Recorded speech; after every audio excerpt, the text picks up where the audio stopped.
Hi, my name is Bridget and I'm from New York. Please don't forget to like and subscribe. When I was born, my dad used to take me to the aquarium all the time because that's where he worked as a marine biologist. Hanging out in Dad's aquarium made me fall in love with all the animals, and one day when I was around 7 years old, my dad took me into the water to meet Chula. She was a dolphin, and he touched my nose with her long mouth. Dad, I think she likes me. I think so too, sweetie. You know, when I grow up, I want to be just like you. I loved my dad so much. I also had a great mom too, but she was always out working since she was a top lawyer in the country. My life was perfect until I came home from school one day and found my mom crying. What's wrong, Mom? Bridget, I don't think your dad is coming back. What do you mean he's not coming back? His job called and they sent out some lifeguards to search for a research crew they sent out at sea, and they can't find him. Mom broke down again, and I wanted to comfort her, but I was also breaking down. So I ran to my room and turned on my rock music up loud. This was my way of ignoring the facts. 2 years went by, and my dad still never returned. And I became the geek who covered her face with her hair and walked around with a hoodie and books. And then, in my senior year, the school wanted to take us on a 1-week trip to the Atlantic Ocean, but my mom refused to let me go. I'm sorry, Bridget. I already lost your father to the ocean, and I'm not losing you too. But Mom, this is my opportunity to explore the best sea creatures in the world. Mom stood her ground and stuck to her decision. But when I told my biology teacher, Mrs. Jam, she immediately came to my house since I was her top student and she adored me to bits. Hi, ma'am. I came to speak to you about Bridget. If it's about that trip to the Atlantic Ocean, my answer is no. Mrs. Jam was a very persistent person, and somehow she managed to convince my mom. I was so excited! The last time I felt this happy was when Dad took me camping. Please stay safe. I will, Mom. She hugged me tightly and almost didn't let go. The ship that we sailed on was huge, and on the first night, the kids in my school organized a party on the boat. But I didn't have many friends, so I sat by myself next to the edge of the ship, reading a book, until suddenly I spotted a dolphin. Hey there, little guy. I leaned over to touch him, and then all of a sudden I toppled over, almost falling into the sea, until the hottest guy in school caught me and pulled me up. His name was Shane, and this was my first time being this close to him. Wow. What were you doing at the edge of the boat? I saw a dolphin that I couldn't miss. Haha, okay, that's cool. Just don't fall in again unless you want to be swimming with the dolphins tonight. And how come you're out here alone when everybody is having a good time at the party? I just wanted some fresh air. A gush of breeze lifted my hair from my face. Wow, you must be a Vogue model. My face turned red, blushing at what he said. And then this girl, Jessica, approached us. She was one of the popular cheerleading girls at school with a massive attitude. There you are. I've been looking everywhere for you. She clung onto Shane and smirked at me. What are you doing with her? He wanted to talk to me. Do you have a problem with that? Well, yeah. He is my boyfriend. Well, maybe you should write your name on his forehead then. That way we will all know that he belongs to you. Shane looked at me, speechless. I was very quiet in school, but not stupid. When the snobby girls gave me an attitude, I gave it right back. After that scene, the teachers called it a timeout, which meant we all had to go to bed. And while we were fast asleep, there was a sudden bang, and then screaming. Everyone, we need to get off the ship. The ship is sinking. When I put my feet on the floor, there was already a puddle of water. I ran with all the other kids and we got onto a lifeboat and rowed the whole night until we came to an isolated island. Oh my gosh, my hair is so damaged. Jessica and her crew of cheerleaders looked like recycled Barbie dolls without their makeup. And then Shane suddenly appeared in front of me. You still look the same. I guess natural beauty pays off in the end. Shane, come here. I need you. Jessica was such a control freak. She wanted Shane to hug her because she felt emotional, and him just popping up and randomly calling me beautiful was also a little strange, but I wasn't complaining. I looked up at the sky and saw that the clouds were heavy, and I remembered my dad showing me how to build shelter with banana leaves and sticks. And when I started gathering the sticks and leaves together, Jessica started mocking me. What on earth are you doing? Building shelter. Do you want to help? I would never do something so degrading like that. Because I'm a lady and ladies like me could never do a maid's job. So we're stuck out here in the middle of nowhere, and all you can think of is your lady self. I guess you're not only selfish, but also very dumb. Ha! How dare you? It's not like we're going to stay here forever. Oh wait, I forgot you finally made it home, where you can be all alone and live amongst the sea creatures. You're such a geek.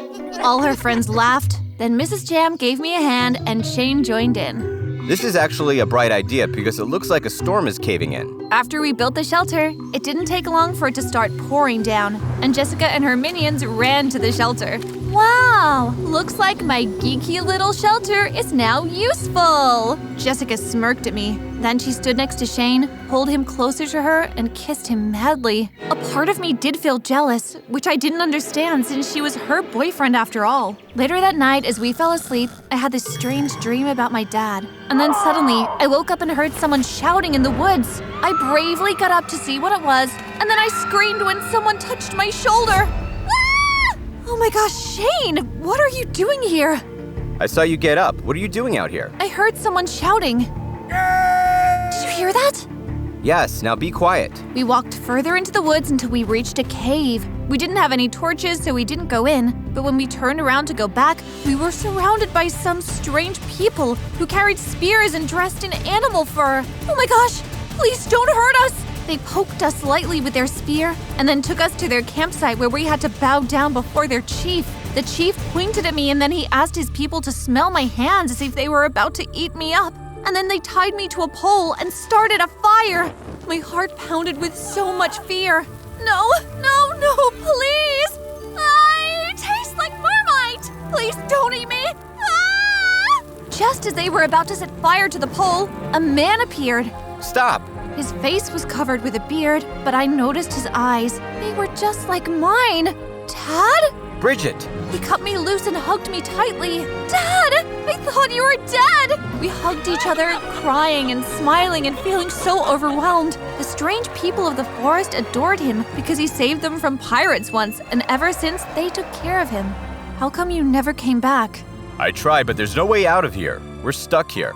The strange people also let Shane go, and we slept in their campsite for a night. The next day, before we could go back to the rest of the kids, I woke up early in the morning to find a spot to pee. While searching for a spot not too far from the campsite, I suddenly came across a ship beached on shore. It was abandoned, so I went inside to check it out. Wow, we could actually get back home with this. While talking to myself, I felt an ice-cold sword on my cheek. Hi there, little girl. When I turned around, a tall, dirty man with a pirate hat stood before me, and then 3 other men joined him. I come in peace? As they tied me up, I wondered if maybe these pirates were just like the ones we watched on TV, so I tried my luck. If you let us use your ship, I can show you where the treasure is. They looked at each other, and then the captain came closer to me with his smelly breath. Hi. What does I mean? Show us the treasure. Only if you allow me and my schoolmates, plus my dad, to board this ship. They grouped together to discuss, and then they agreed. But when I took them to the campsite where my dad and Shane was, the pirates suddenly changed their minds when they saw my dad. If that man is your dad, then no. Dad, what did you do to them? I just kind of exploded their camp with a little bit of dynamite. Oh my gosh, Dad, that's dangerous! Annabelle, are you sure about this? These pirates are not to be trusted. They've taken a lot from the people of the forest. It's our only way to get back home. I got Mrs. Jam to talk to the Captain Pirate, and once again she worked her charm, and we all boarded their ship and sailed off to find their treasure. As I sat alone on the deck, Shane came and sat next to me. If it wasn't for you, we'd all probably be stuck on that island, turning into savages. Yeah, what can I say? I got it from my dad. I'm so happy I finally found him. Jessica then appeared in front of us. Why is it every time I look for you, you're always with her? Jessica, wait for me inside. I'll be there soon. She rolled her eyes and stormed back inside. Why do you let her control you so much? I don't know. I guess because she's so popular and I just got sucked into being that cool guy who gets the hot girl thing. And do you like that? No, if I could create my own school, I'd rather have more girls like you around. He always had a way with words. 2 days passed, and we were still sailing. And then one day, as I stood up on the top of the ship, looking through binoculars, the Captain Pirates and all his mates surrounded me. Where is our treasure? We still need to get there. Stop lying or else we will throw your dad in the ocean. I didn't know what else to come up with, since there was no real treasure. And then to show me that they were serious, they pushed my dad into the ocean and I ran screaming, "Dad!" When I looked down, there was a shark, and then I jumped. Since my dad and I were really great swimmers, we swam underwater and stayed really still. This was something my dad taught me about sharks. They won't come near you if you remain still. After the shark swam away, Shane let down a rope and we climbed back up, but the pirates were not too happy. Okay, your treasure is in New York. Once we get there, I'll show you exactly where it is. The pirates gave us a chance, and when we eventually reached home, the kids screamed for joy and thanked me. Bridget, you saved us. Okay, enough of your happy screaming. We still want our treasure. When they pointed their swords at me, the security at the harbor saw this and came to our rescue. The pirates were arrested and we were all safe. When Shane came to talk to me again, Jessica immediately pulled him away. But this time, he pushed her away. I'm breaking up with you, Jessica. What? You can't do that. Every boy in the school wants to date me. No, we don't. A few boys walked past her and laughed at her hair, now that she looked like she was electrocuted. Jessica screamed her lungs out, angry at Shane for breaking up with her, and stormed off. Shane turned and smiled at me. I guess I'll see you at school. Yeah, I felt butterflies in my stomach after he left, and then my dad touched my shoulder. Are you ready to go home? Yes, I can't wait. When we walked into our house, Mom cried and ran into Dad's arms. Oh, how are you here? Bridget saved me. We all had a big family hug, and later that evening, while we were eating dinner, there was a knock on the door. Dad opened it and then said it was for me. When I went to see who it was Shane. Hey, Hey, I was wondering if you would go to prom with me. and you couldn't wait till tomorrow to tell me this? No. He looked so cute when he was shy, and this time I pulled him closer and kissed him. Of course, I'll be your date. Hello, my name is Carla from Miami. Please like and subscribe. When I was 5 years old, my astronaut dad went to space and never returned. His colleagues searched for him for weeks until they finally told us that he was gone for good. After that, I grew up with my famous fashionista mom who styled celebrities. As you'd expect, I picked up fashion and makeup skills at a very young age. Mom thought I would be a fashionista like her, until one day she walked in on me sitting on a pile of Dad's books, reading to my dolls. Sweetheart, you can actually read that book? Yes, I can, Mom. Dad used to teach me. A few days later, Mom put together a mini library for me, but I finished reading all the children's books there within no time. In school, it didn't take long for my teachers to realize that I was kind of a genius. And by the time I was in 7th grade, I could solve senior year level math problems within minutes. It was kind of my superpower. As I grew older, I became prettier, much to Mom's delight. She thought for sure I had a future in modeling, but I told her I had other plans. What plans? What could be better than becoming a famous model? I want to be just like Dad. But you're so pretty, you don't have to kill yourself studying. Mom bought me all the designer outfits she could find, hoping I'd see what I was missing. That only made me the most stylish nerd at school. I finally graduated high school with perfect scores and got into the most prestigious university in the United States. Only the best of the best were accepted there, and I was one of them. I spent hours getting ready for my first day of class at the university. I finally settled on an outfit, and as I hurried to class, I realized I was a few minutes late. Not exactly how I wanted to start my first day. When I walked in, my designer heels click-clacked on the auditorium floor. I looked for the nearest seat, and as I went to sit, someone stuck their leg out and I tripped and fell into my seat, my books landing on the floor. Hey, what's your problem? Are you lost, Barbie? This is not the Barbie dollhouse. Fashion school's that way. The whole auditorium burst out laughing. Right, I had forgotten that outside of my high school, everyone saw me for only my looks. A dumb blonde who couldn't possibly be anything more than a brainless doll face. Settle down, everyone. Girl in pink, it's good for you to join us. Now find a seat and let's continue. Brody, pick on someone your own size. Great, even the professor was making fun of me. Welcome, everyone, and congratulations. If you are sitting here right now, it means that you are among the best in this country. In fact, one of you here earned the highest score in the history of the SATs. By now, everyone was looking around, whispering to each other about who it could be. Well, whoever it is, it's definitely not Barbie over here.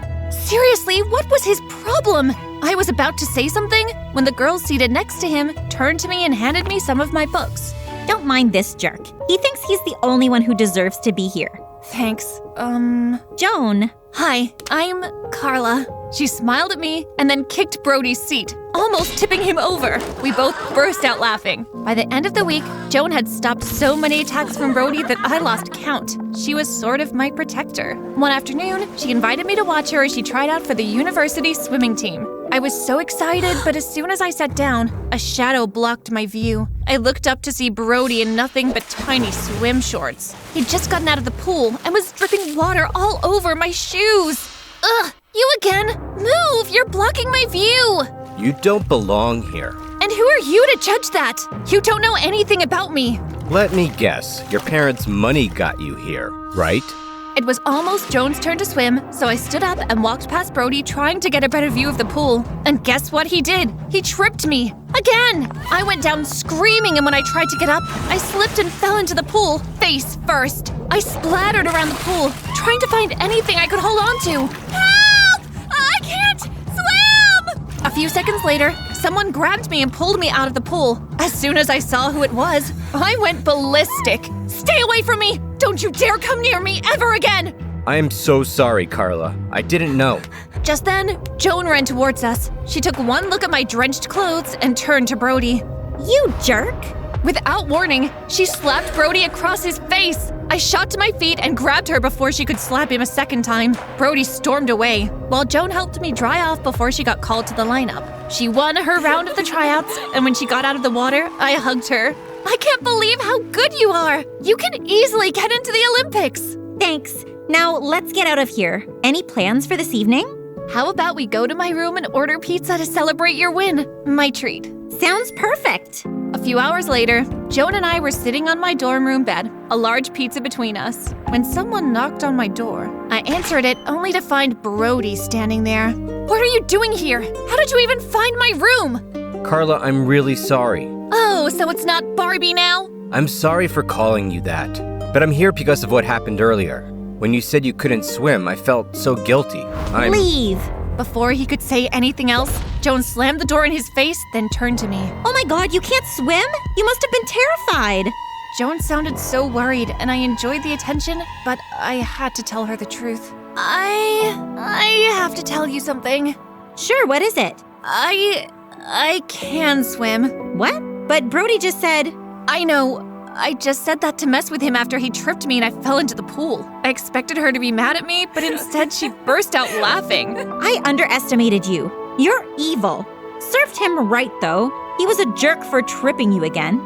We spent the rest of the night talking and laughing. I looked forward to the next class because I knew Brody was not going to be mean to me ever again. Or so I thought. When Joan and I walked into class a few days later, a bunch of students were gathered around my seat. As soon as they saw us, they walked in different directions, some laughing. That's when I saw it. My usual seat was painted pink, and the word Barbie was written on it in large gold letters. I immediately looked at Brody, and he was trying so hard not to burst out laughing. Brody, I know you did this! I thought you said you were sorry! That was before I found out you lied to me about not being able to swim. I turned to Joan. You told him? What? No way. Then how did he know? I overheard you after your girlfriend slammed the door in my face.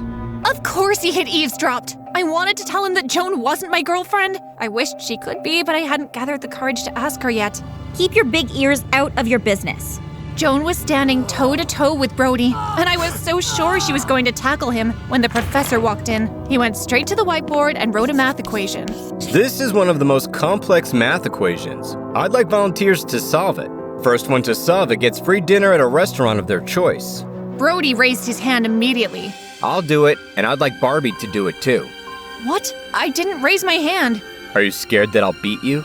Come on, I thought you'd jump at the opportunity to prove that you're not just a pretty face. Everyone stared at me, waiting for my answer. You don't have to prove anything to anyone, Carla. I know, but I need to do this. I walked to the board and stood next to a smirking Brody. The professor set up a timer for us as Brody and I took a marker and started writing on the board. A few minutes later, I stepped away from the board. I'm done! The professor looked at my work and verified that I had gotten the answer right. And she did it in record-breaking time, too.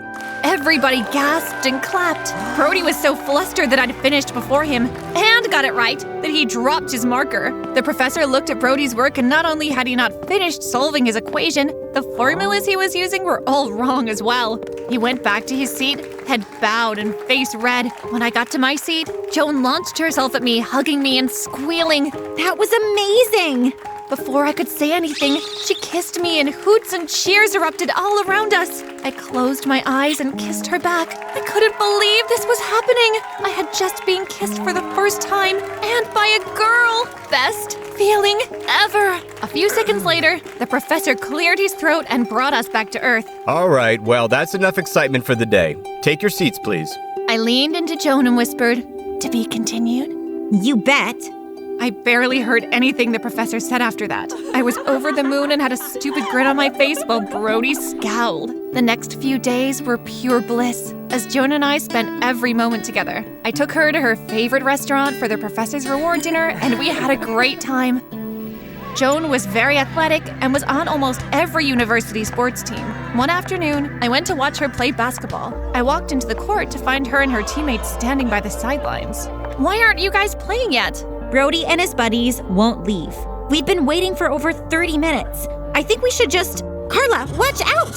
I reacted just in time to catch a ball that Brody had thrown my way. If it wasn't for my quick reflexes, I'd have gotten a broken nose. Are you crazy? Nice catch, Blondie. Now, could I have my ball back? No, the girls have a right to play too. It's time for you guys to leave. Oh, so you're also a feminist? Great. Tell you what, the guys and I will leave if you play against me and win. Joan and I looked at each other and she shook her head. You don't have to do this. The girls and I can leave. Plus, you're in a skirt.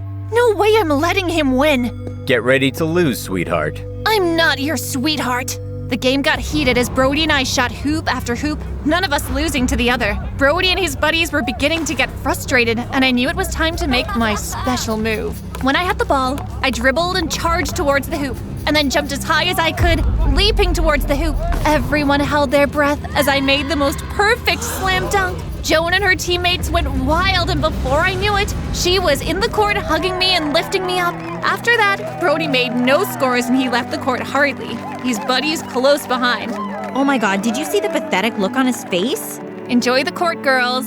Brody stayed out of my way after that, until one Saturday when the boys' basketball team won a match against their biggest rivals. Party at our dorm this evening. Everyone is welcome, even you, Barbie. Fresh cheers erupted as everyone jumped in joy. Brody was known for his parties. Joan and I agreed to meet at the party that evening. When I arrived, I called her, but she didn't pick up, so I decided to go inside and look for her. The place was packed and loud music blared. Hey, looking for your girlfriend? She's in there with Brody. I didn't like the sound of that, so I hurried into the room. As soon as I walked in, my heart stopped. Brody and Joan were there, but that's not what stopped my heart. What shook me to my core was the fact that they were kissing.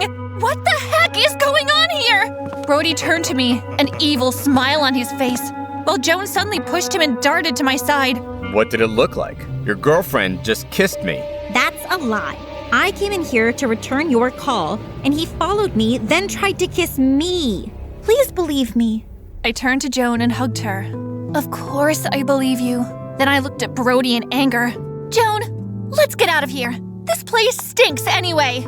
I took my girlfriend's hand and we walked out of there smiling. During our final math class for the semester, the professor walked in, a smile on his face. At the beginning of this semester, I announced that one of you scored the highest SAT score in the history of SATs. Can anyone guess who that is? I listened as everyone whispered and wondered who the top student was. I bet it's Brody. He's pretty smart. What about Carla? She solved the math equation pretty quick. No way, she just got lucky. I bet that's what everyone thought. I could fly a rocket to the moon and they'd still think I was just a dumb blonde. So unfair. For those of you who guessed Carla, you're right. Everyone went silent, except for Brody. What? No way. That's enough, Brody. All semester I've watched you harass Carla. The only reason I didn't kick you out of this class is because she asked me not to, and assured me she could handle your attempts at humiliating her. Now what do you have to say for yourself? All eyes were on Brody, and just as he was about to speak, I stood up. Thanks, Professor. I know that most of you are surprised that a girl who looks like me could have the highest score, but I wanted to tell you that I don't have to dress down just because I'm smart. There's absolutely no problem if I dress and look like a Barbie and still beat you at math. And you know what, Brody? I actually love my pink seat. As everyone cheered, Brody stood up. I expected him to say something mean, but he surprised everyone. Congratulations, Carla. And I'm sorry I stereotyped you like that. It was very wrong of me. I stared up at the ceiling, What are you doing?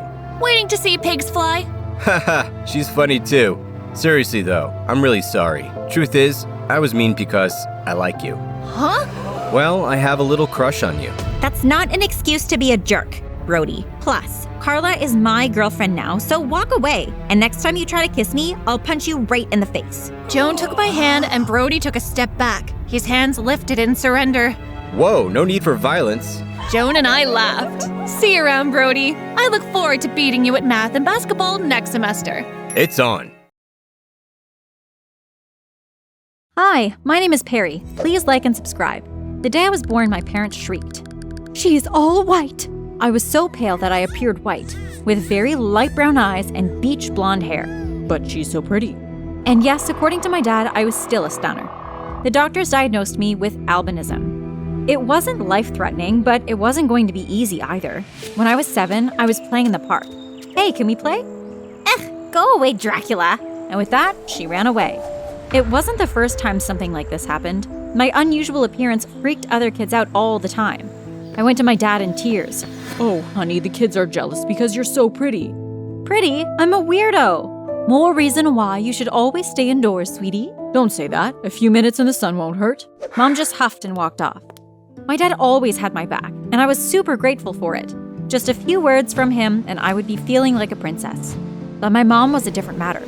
I wouldn't really say she hated me, but she seemed to resent any attempts I made to socialize. When I was 8, Dad got a new job, and we moved from our home in Louisiana to Texas. Come on, honey, I'll take you to school today. But Dad, it's your first day at work. It's your first day at your new school, and I want to take you. You will be late for work, dear.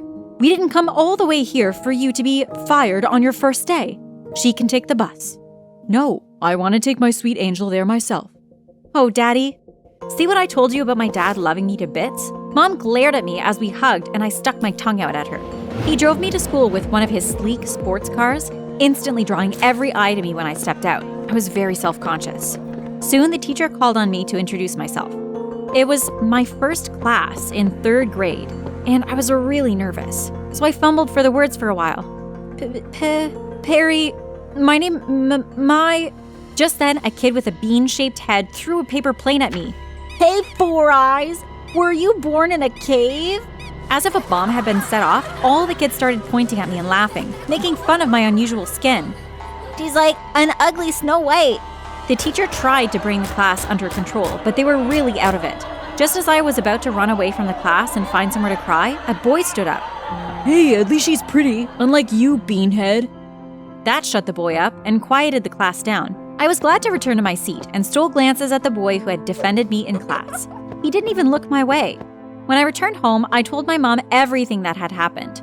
Oh, those nasty brats. But that sweet little boy, what's his name again? Greg. He did well defending you. That was so sweet.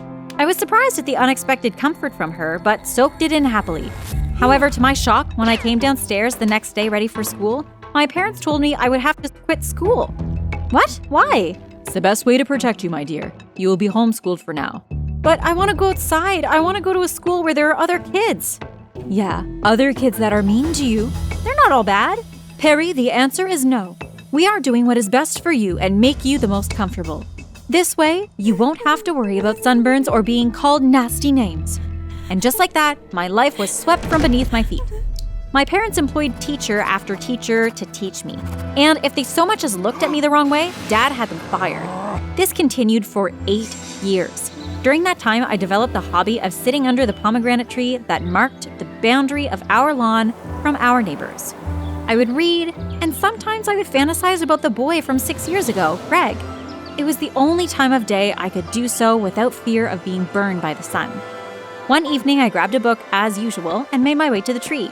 But to my shock, someone was sitting there. Hey, that's my spot! When the person turned to face me, my heart stopped. I would recognize that face anywhere. Greg! He was even more handsome now. It's my spot now. He didn't seem to have recognized me. What are you doing here? Excuse me? I live here. What the heck? But how? The question must have sounded dumb to his ears because he gave me a droll stare and said, Are you living underground or something? I moved in with my mom to the next house to yours about a week ago. A week? Wow, good to see you again, Greg. Excuse me? Do I know you from somewhere? How do you know my name? Oh boy, I wanted to kick myself for the slip. Greg and I hadn't even spoken the first time we met, so he must be pretty freaked out that I'd know his name. I'm just really good with guessing names. I am not a stalker, I swear. You can take the spot for today. I'll see you later. I turned around to make my escape, but Greg caught my wrist and spun me around to face him. My heart raced as he looked into my eyes for several seconds before he asked in a very low voice, Why did you run away? Excuse me? Who quit school after one day? I realized then that Greg had recognized me. You remember me? The white angel that I didn't get to see again? I never got your name. I'm Perry, and I never got to thank you for standing up for me. Thank you. That's okay, so why did you leave? After I told him everything, he was really upset at my parents. Why would they do that? 8 years without leaving the house? It's for my own good. He didn't say anything afterwards, but I could tell he was really angry. My life became pretty much a fairy tale then. Every evening, Greg and I would meet at the tree and talk or play games. He would tell me about all the craziness of high school while I drank it up like a thirsty dog, wishing I could experience most of what he said. When I introduced him to my dad as my hero from the past, Dad was ecstatic and invited Greg and Greg's mom over for dinner. My mom was sulky about it. Seriously? He saved her like, what, a decade ago, and you still feel the need to say thank you? It was 8 years ago, Mom. We're not just saying thank you, we're celebrating Perry's first friend. A first friend that could still be nasty to her one day. Don't you think you're already being nasty to me? Sorry if the truth hurts, Missy. Despite Mom's protests, Dad wouldn't budge. Greg was coming to dinner. Dinner was super fun. Greg's mom seemed to really like me, but I could sense that she was holding some kind of anger back. The ice broke when she asked my mom, You said you didn't have a child. My stomach dropped, and I looked at my mom in shock. Mom, what is she talking about? Dad was just as shocked. It's still for your own good, Perry. I thought it was best for people not to come here to bother you, but I will make an exception for Greg and his mom. I couldn't take it anymore. So you tell people you are childless because I am an albino? To my surprise, Mom glared right back at me. You think it's easy to have an albino child? Other kids go out in the sun and play like there's no tomorrow. But you? The moment you do, you are red and blotchy and it's just so... all of the things you could be, Perry. Why did you have to be born an albino? I was speechless at the outburst. I couldn't believe that Mom had such resentment for me deep in her heart. Before I could speak, Greg's mom spoke up. You want to know what other things your daughter could be, Mrs. Will? She could be dead. I gaped at her, and then at Greg, but he just gestured for me to calm down and listen. 8 years and 2 months ago, I lost my first child. She was albino. So beautiful. But I did the opposite of what you are doing now. In an attempt to let her live a life like other kids, I let her play in the sun with just a bit of sunscreen because she kept complaining it made her sweat too much. Skin cancer came and, well, she's gone. Greg had tears in his eyes and his mom spoke and I couldn't stop myself either. No wonder he stood up for me so fiercely back then in class. Oh, well, you see, I'm only doing her a favor. By telling people we are childless? Mom huffed, turned on her feet, and stormed away without so much as an apology. I didn't sleep that whole night, but stayed awake watching videos from my favorite channel, Storytime Animated. My dad knocked at my door and pleaded me to open it, but I ignored him. It was true he hadn't known about Mom's hidden hatred, but I was still mad at him for going along with her plan to shut me inside.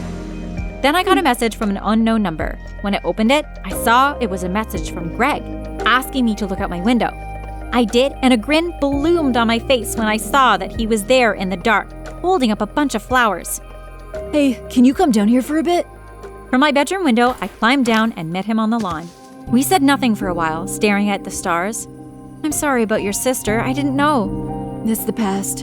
Is that why you are friendly to me? Because I remind you of her? I like you very much, Perry. Not because I'm fascinated with your unique coloring. 8 years ago I was, but now hanging out with you, I have come to see who you really are, and I'm in love with that person. You have such a good heart. My heart soared at the words, and I stared into his beautiful eyes. I love you too. When our lips pressed together, I could barely remember why I was upset. Did I tell you my mom is a certified dermatologist? She's pursued the career a year after my sister's death and is soon to launch a line of cosmetic products specifically designed for the needs of albinos. She would like you to be the face of her company. What? Really? Yes, Perry. Really.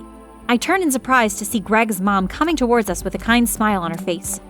I am sorry for ruining the lovely dinner today, Perry. I just couldn't bear seeing your mother treat you that way. It's okay. At least now I know how my mom really feels about me. She offered again for me to be the face of the cosmetic line she was about to launch, and I said yes.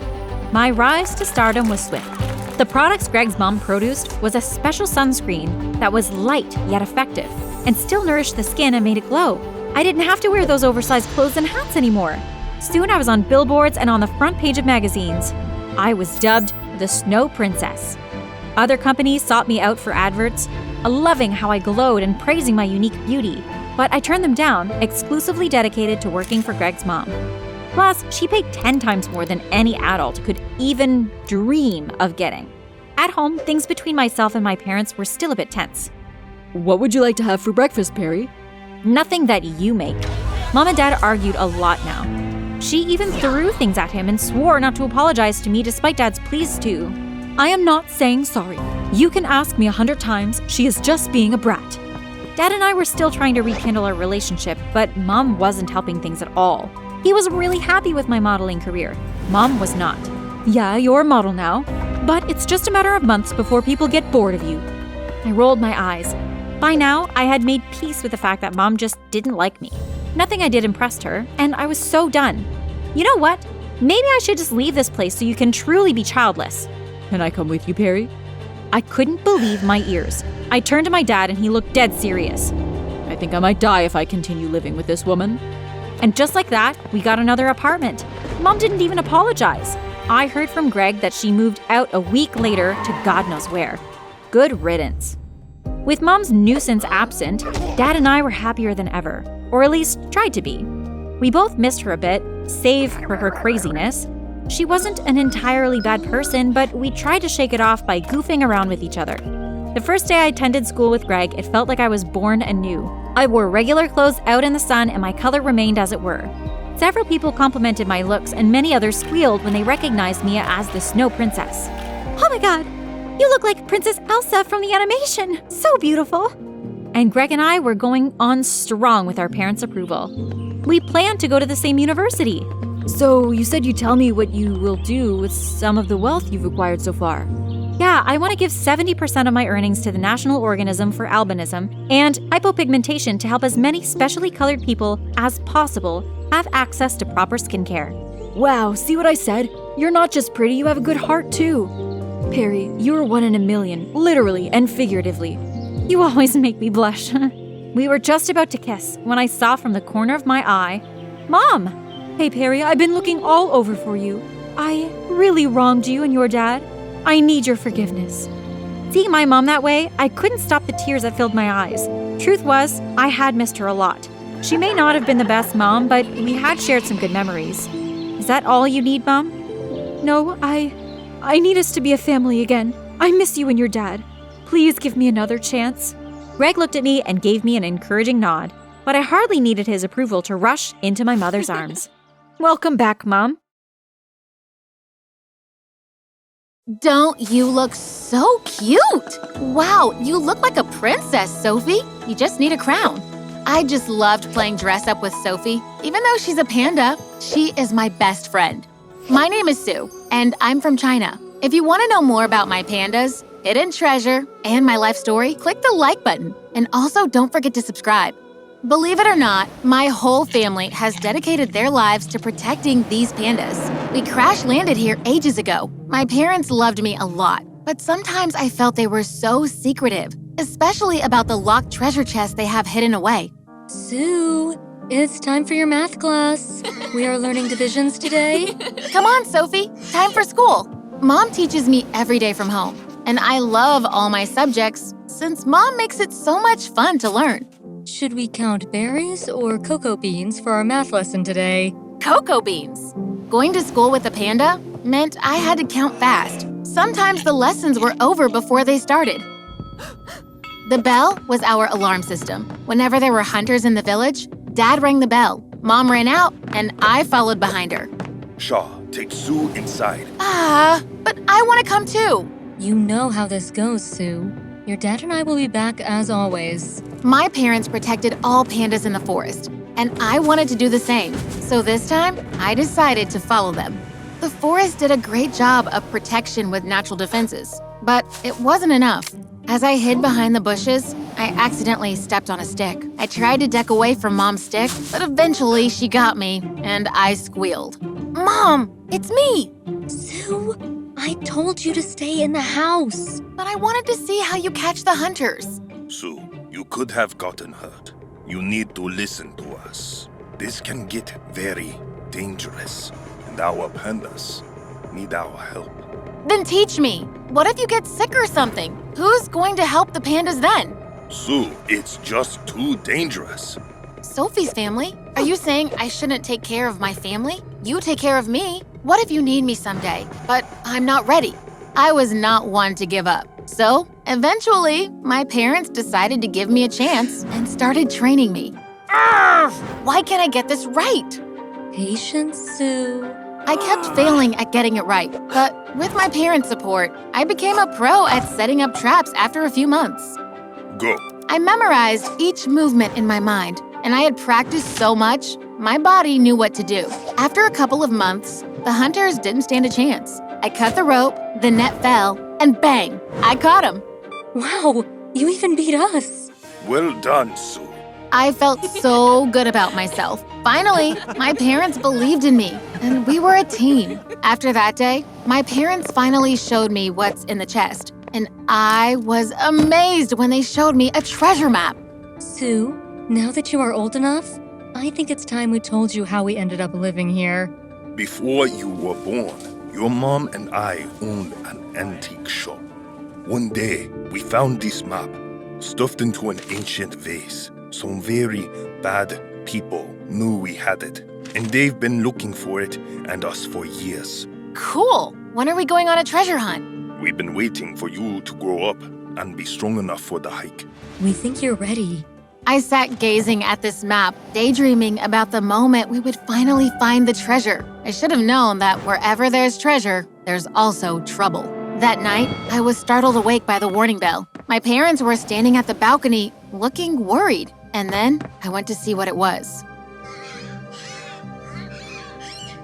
All the pandas were gathered around our treehouse, which meant that they were scared.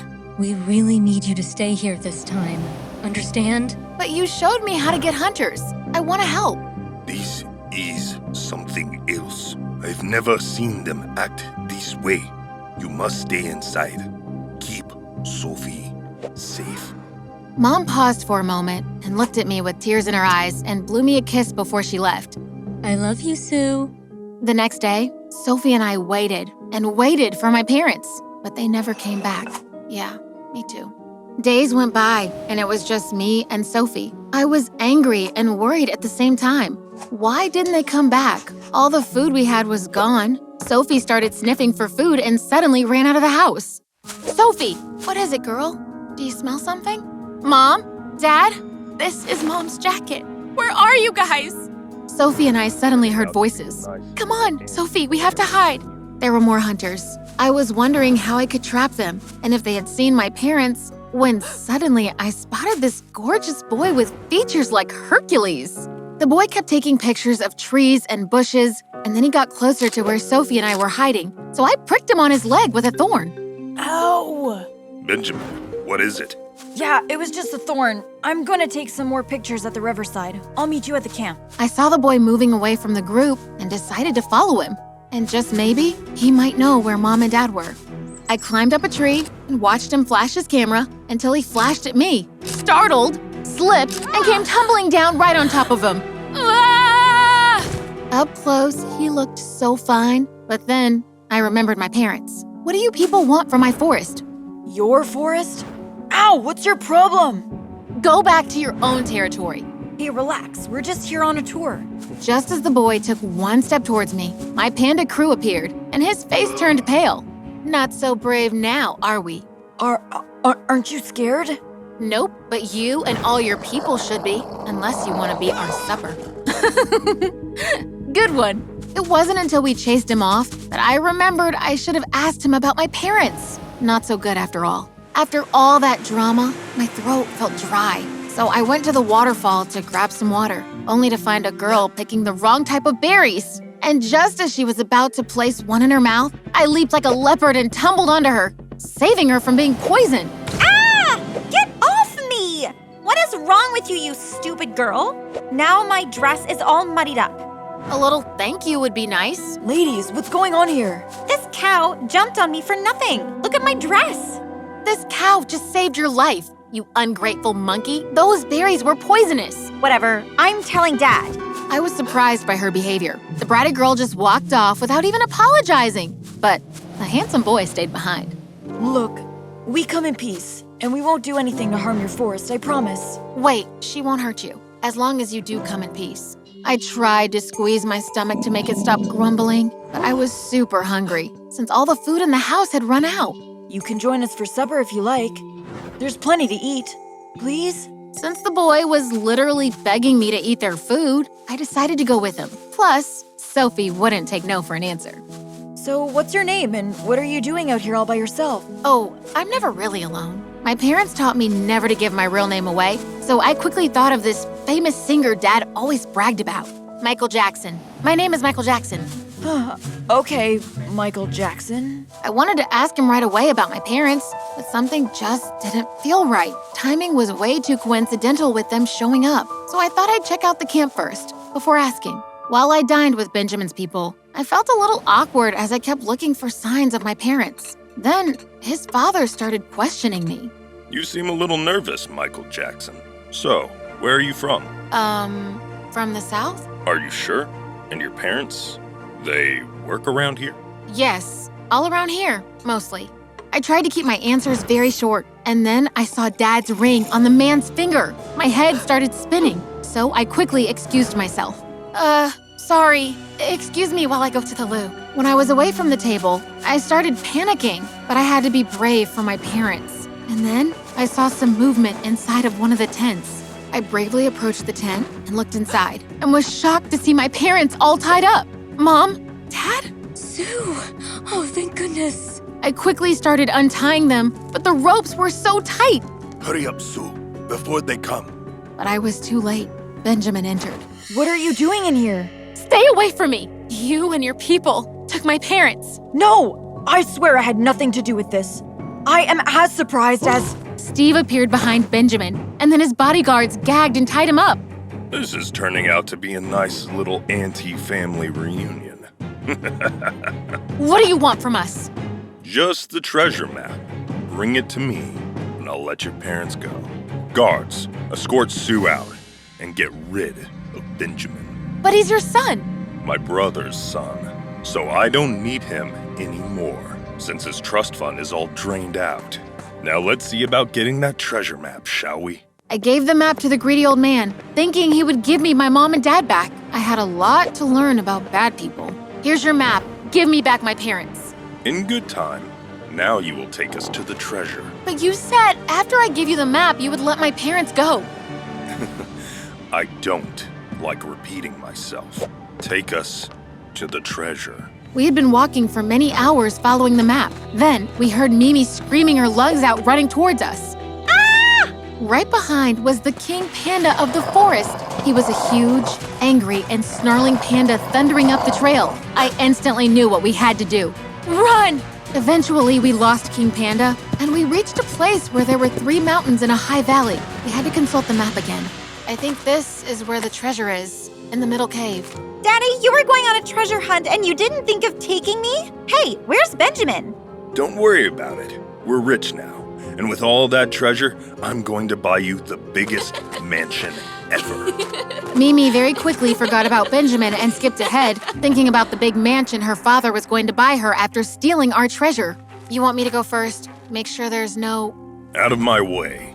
Come on, Mimi. Let's take a look at our new treasure. It's mine. I saw it first. At this point, I was not surprised. I just could not understand how someone could act like that. And if this is what treasure did for people, I knew I didn't want any part of it.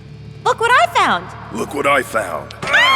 Taking advantage of all the interest in the treasure, I started running back to camp to free my parents. I had only just started when I heard blood-curdling screams. I knew it couldn't be good. At first, I thought they were running from a monster, but when I saw their faces, they didn't look scared. They looked angry. You tricked us. Where is my treasure?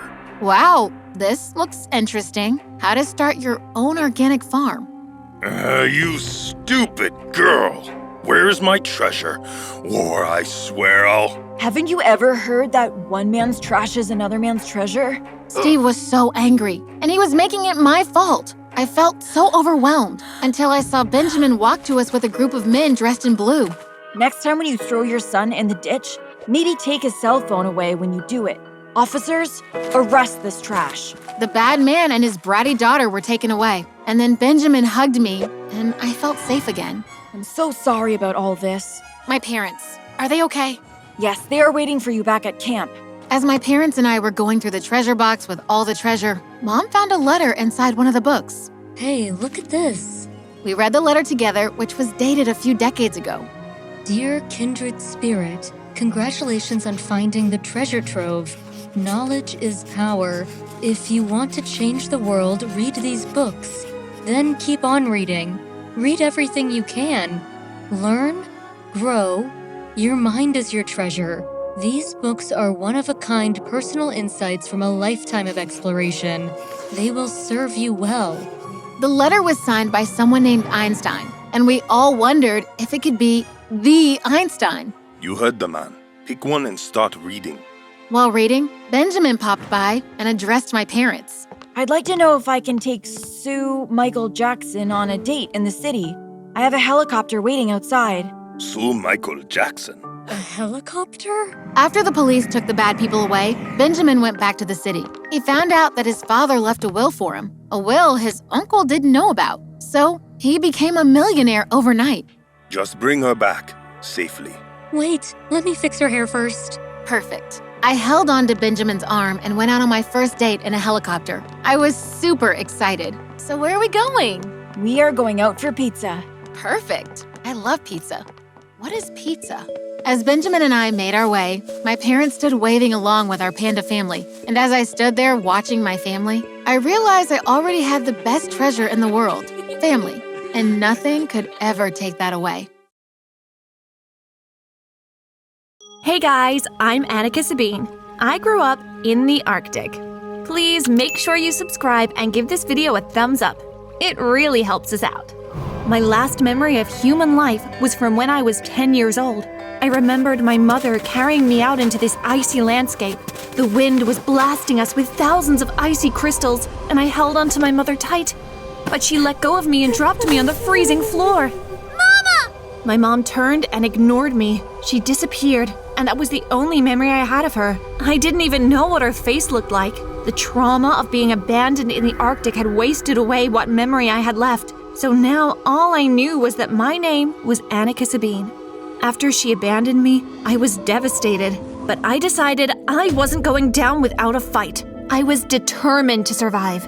I learned how to make a fire out of sticks in the woods left nearby. I learned how to make an igloo to shield myself from the snowstorms. I lived off seal meat and sometimes even polar bear meat. Life was tough and boring until one fateful day. I was about 16 years old. I had just returned from fishing when I noticed that smoke was coming out of my igloo. I felt my heart skip a beat. I hadn't lit a fire, so why was there any smoke? Was an intruder in my home? I sprinted as fast as I could and barged in, my spear in hand. Get out, you! I froze. It was a guy, and he looked about my age. He was wearing a coat made out of bear fur, and as he looked up at me, I noticed his gorgeous brown eyes. Who are you? I'm Sake, the boy coughed. I'm sorry for barging in. Get out! I didn't really know how to react, but I sure as heck knew I didn't want him staying any longer. I'd lived on my own my whole life. I didn't need someone else bothering me. I'm sorry. I needed some warmth. I don't care! You need to leave! But then I hesitated, because suddenly Sake was leaning to one side and then he collapsed. I just stood there, unsure of what to do. I had an unconscious guy in my igloo. I could leave him outside to die. The polar bears could have him. I could care less. But just as I was about to drag him out, something made me stop. No, this wasn't right. Why do I have to be so righteous? I wrapped Sake in one of my blankets and fed him some soup while he slipped in and out of consciousness. He had a fever. When he finally woke up, he looked much better and healthier. He told me everything about where he'd come from. My uncle and I used to live just over the mountains there. But 2 days ago, he slipped and fell off a ledge. He didn't make it. Oh, I'm so sorry.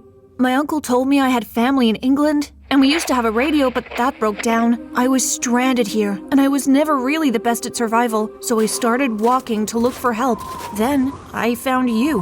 While my mind was still trying to process what an England was and who radio was, I didn't even understand these words or knew what they were. Noises sounded from outside. What is that? Shh. We stayed quiet and listened, and then my blood turned cold. Well, colder. Polar bears. Oh no! You stay here.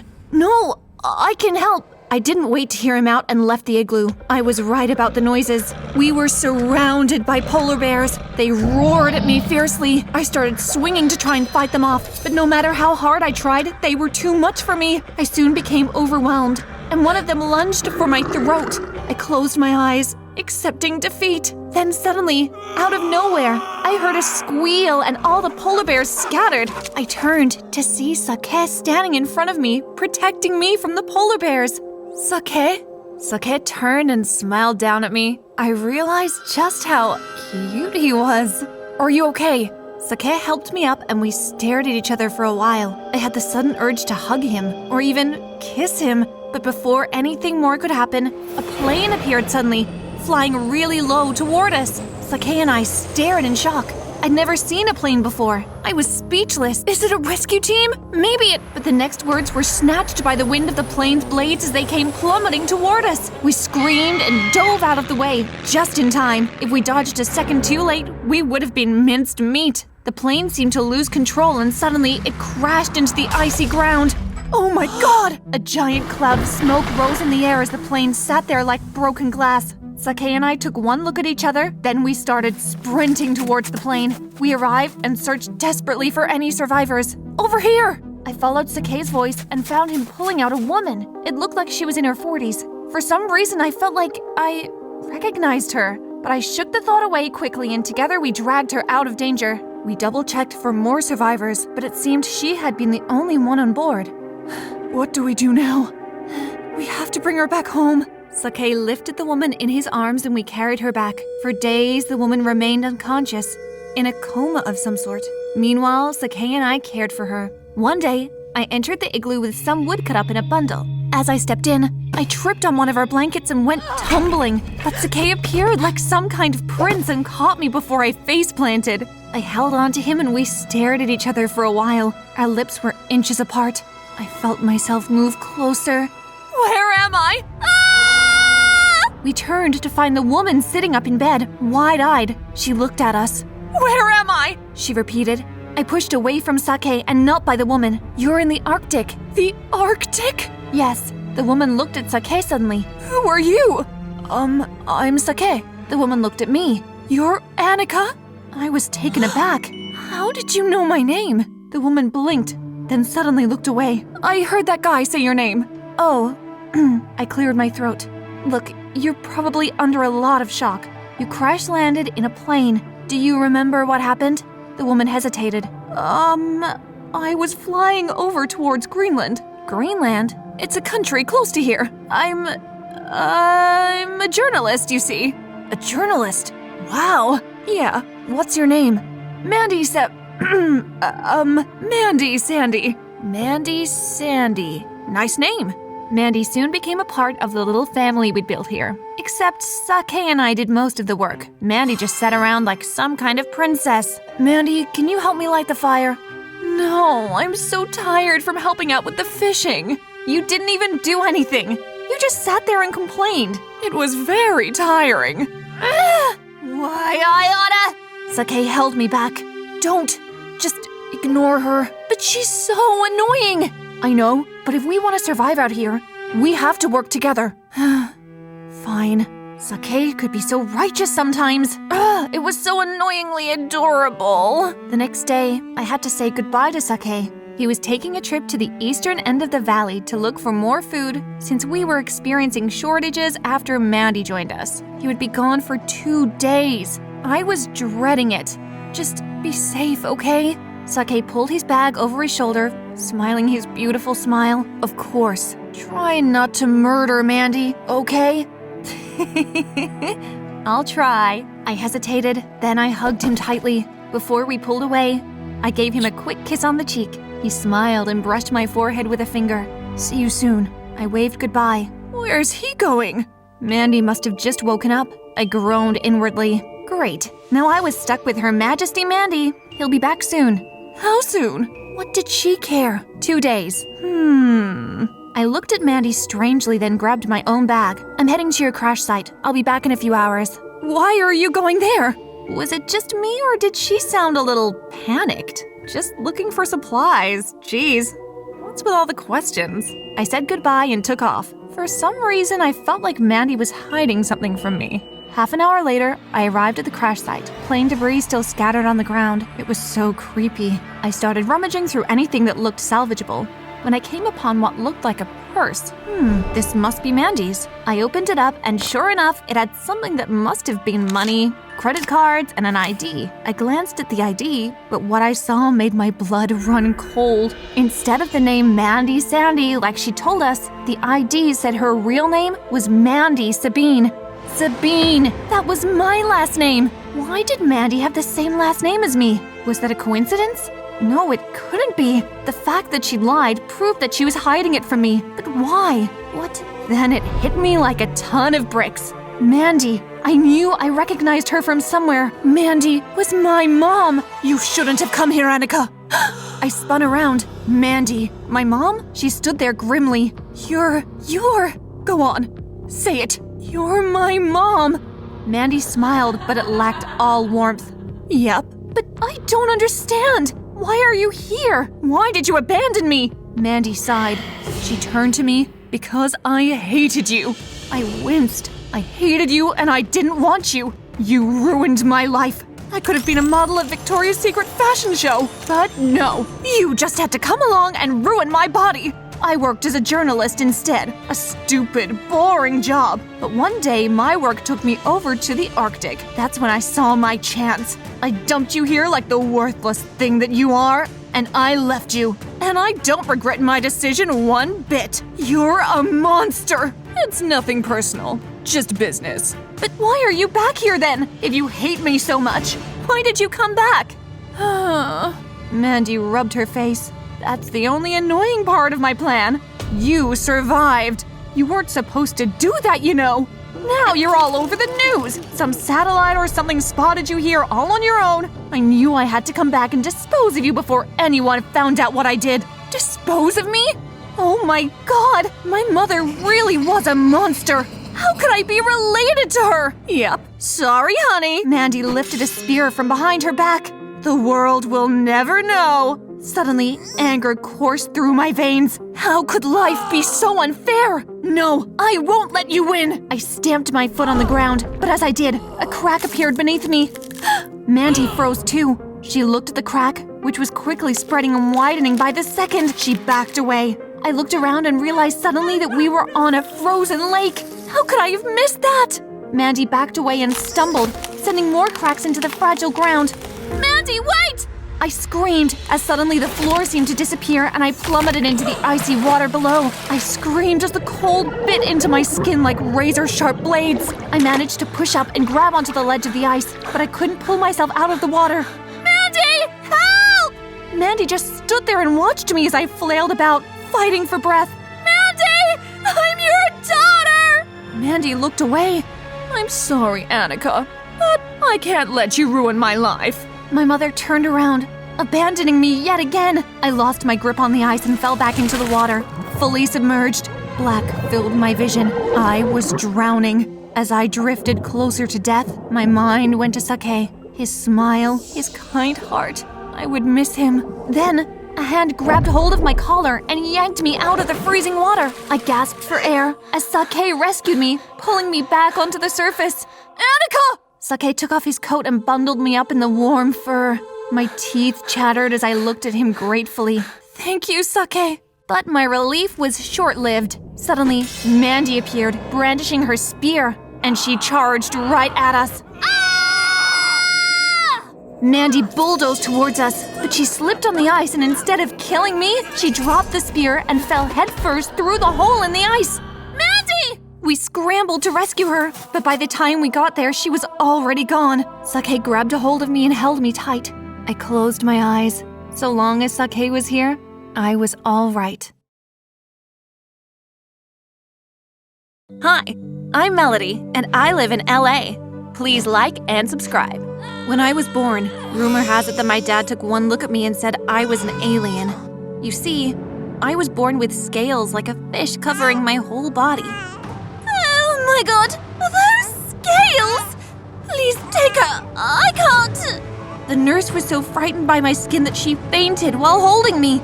Mom grabbed me from her just in time or else she'd have dropped me. From that day onwards, my dad avoided being in contact with me, and as I grew older, his disgust for my skin condition worsened. One time, he got a promotion at work and he came home more excited than I had ever seen him. As soon as he saw Mom, he ran to her and hugged her tightly. Excited, I also ran and joined in on the hug, but my dad shook me off so hard that I fell flat on my face. I told you not to get close to me! She's just a child! How can you be so ruthless to your own child? Shh, come here, my little mermaid. You're okay. Mom loved me very much, and she had tried for so many years to show Dad that I was harmless, but never succeeded. When she took me to kindergarten, the other kids cried and cowered in the corner, so I had to be withdrawn from school, and my mom homeschooled me. Unfortunately, she got very sick and passed away when I was 8 years old, leaving me all alone with my dad, who wouldn't even look at me. Barely a year later, Dad married this woman named Paula, and she and her daughter, Charlotte, moved in with us immediately. The first time Charlotte and I met, I thought she would run away, but she looked more amazed than shocked. You look like a real-life mermaid. I bet many people tell you that. Well, I haven't met many people. And it shall remain that way. You're not leaving this house. Ever. But, Mr. Hopkins, how will Melody go to school? Dad ignored Charlotte's question. Instead, he turned towards her and his stern face transformed into a huge smile. Call me Dad, please. We're family now. Unbelievable! Clearly, Charlotte was the daughter Dad had always wanted. And if it wasn't already obvious he preferred her to me, he gave her my room.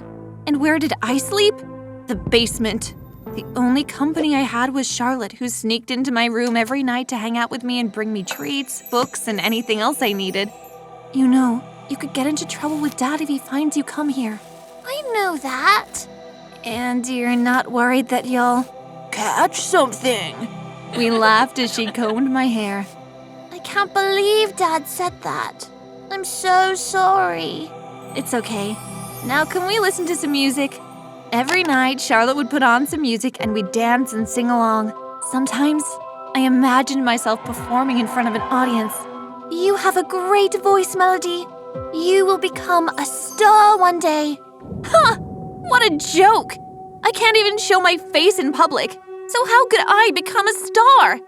TikTok. Duh! What's that? Oh my god, you've never heard of TikTok? Did you forget that I live in a basement? Charlotte looked so sad. I'm so sorry. I didn't mean to sound so insensitive. I burst out laughing and she hit me with a pillow. Come on, I have a TV, remember? Of course I know what TikTok is. Anyway, you think I'd be famous on TikTok? Definitely! All we have to do is create an account and then post videos of you singing.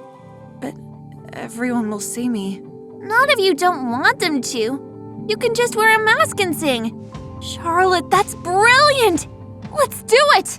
Yay! I even have the perfect name for the account. How does Masked Melody sound? Charlotte was right. It was perfect. The following night, she came to the basement with a bedazzled mask that covered my whole face.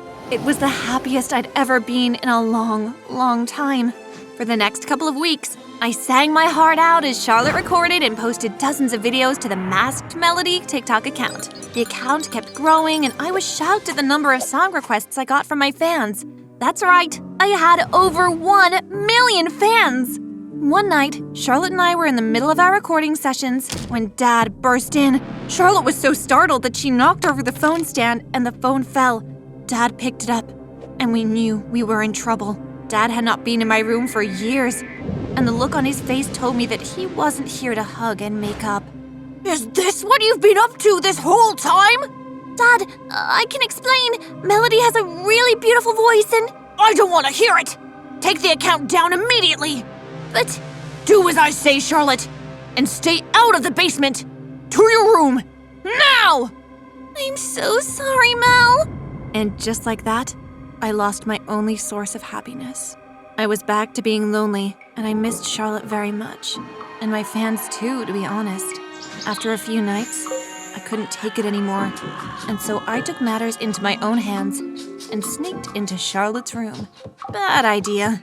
Charlotte let out a scream and attacked me with a hairbrush. Shh, it's me. Mel, I almost killed you. With a hairbrush? I doubt it. What are you doing here? Could you open another TikTok account for me? Pretty please. She looked at me and hesitated. Pretty please. Even I knew she couldn't resist my charm. She laughed and finally grabbed her phone. Here, let me show you how to create one and how to post so you can do it for yourself. You can use my spare phone. Why? Can't you do it with me? I would love to, but your dad threatened to kick Mom and I out if I kept helping you. After Charlotte walked me through it, I hugged her, took her spare phone, and went back to my room. Just like my deleted account, the new one gained popularity quickly. Fans were excited and they asked me to cover songs by famous artists, including my favorite singer, Jonas. Jonas was every teen girl's dream, and his account had over 100 million followers. Doing a cover for his song kept me up all night. I kept deleting my recordings, but finally, I made a perfect one and posted it. Little did I know that it had just changed my life for good. I woke up to thousands of notifications. Before I could check them, Charlotte burst in looking breathless like she had ran here. Are you crazy? You can't be here. And don't you have school? Oh my god, oh my god, oh my god! Charlotte, breathe! What happened? Jonas commented on your video! Now it was my turn to stop breathing. What? See? Charlotte shoved her phone in my face, and sure enough, there was a comment from him saying he'd like to see me audition for an upcoming talent show he was working on. The show was a big deal, and I couldn't believe he thought I was good enough to be on it. What do I do? Reply and tell him you'll audition. I can't. I knew that if I agreed to do it, it would mean that I'd have to show my face to the public. All I could think about was how fast I would lose my fans if they saw the face behind the voice. Days later, I still hadn't responded to Jonas, so you can imagine my shock when he posted that he had met Masked Melody, and she had just agreed to audition for the latest show. He posted a photo posing with Masked Melody, but she was not facing the camera. Of course, it wasn't me in the picture, but I'd recognize that girl anywhere. It was Charlotte! Charlotte admitted that she met Jonas and pretended to be me, but insisted that she did it to help me. I told Jonas that I have severe stage fright and will only audition if they allow me to sing with a full mask on and costume. And he agreed that since I am Masked Melody, maintaining the mystery of my real identity will be good for the show. I couldn't believe it! They will really let me perform with a mask on? Yes, and costume. What do you think of a mermaid costume? You do look like a mermaid after all. Charlotte was a genius! We spent several nights designing the perfect mermaid costume, and Charlotte had tailored it just as we had designed it. I had to make sure I was perfect for the audition as well, so I practiced tirelessly day and night. Everything was perfect, Until one night, my basement door burst open, and instead of Charlotte, her mother Paula was standing there. What was she doing here?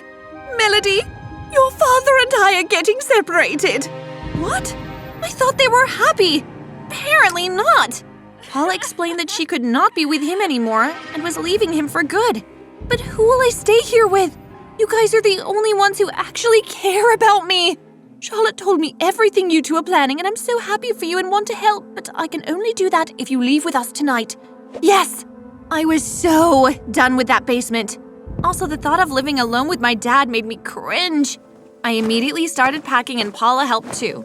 A few minutes later, we snuck out, and I was surprised to see a trailer house parked around the corner. Charlotte was already inside, looking so excited. Look what I got from the costume shop today! She held my mermaid costume and I was in awe.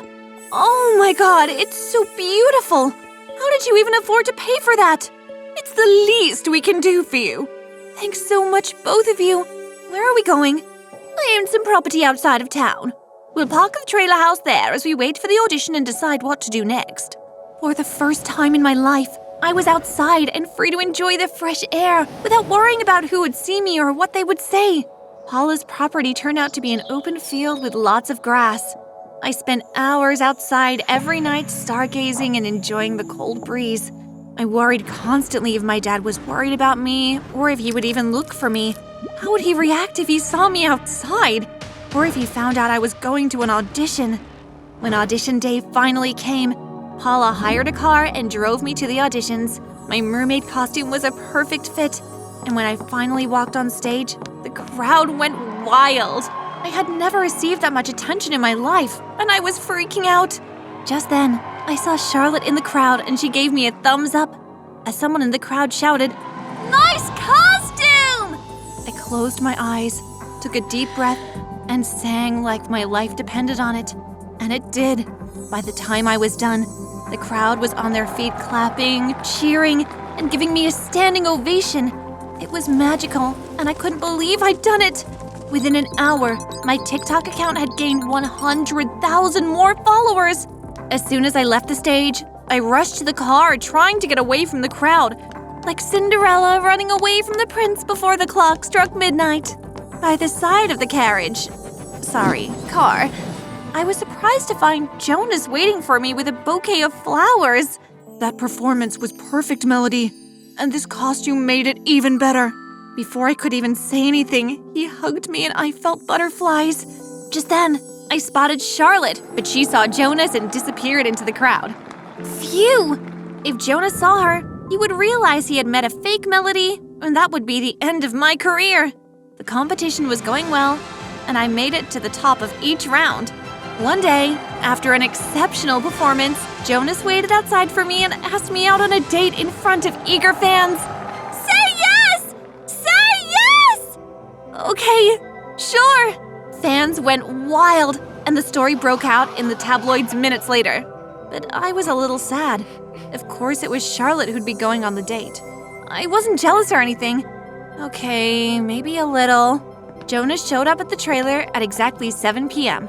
Charlotte had spent all afternoon getting ready, and she looked stunning. When she walked out, Jonas took her hand and opened the car door for her. I watched them drive off, and a tear fell down my cheek. When they came back hours later, my heart sank as I watched Jonas kiss Charlotte. I wanted it to be me kissing Jonas so badly. As time went by, Charlotte and Jonas grew closer, and she would not shut up about him. She told me details of every date, and with every date they went to, I became more resentful. One day, I couldn't take it any longer, and I just blew up all that pent-up anger at Charlotte. He doesn't even like you! He's only with you because he thinks you're masked Melody! That's not fair! I am literally doing this for you! How's kissing the guy I like doing it for me? Well, it's not my fault you're not brave enough to show him the real you, Melody! The fight got really ugly, and Charlotte and I didn't talk to each other for a few days. On the final day of the talent show, I was almost certain I would win before I even got around to singing. Sure enough, I gave a show-stopping performance, and I won! Ladies and gentlemen, your winner for the $1 million prize money and 12-month recording contract with Jonas record label, Masked Melody! My dream had finally come true! I wanted to hug Charlotte, but she and I were still not talking, so I stood on the stage alone, still in my costume and mask.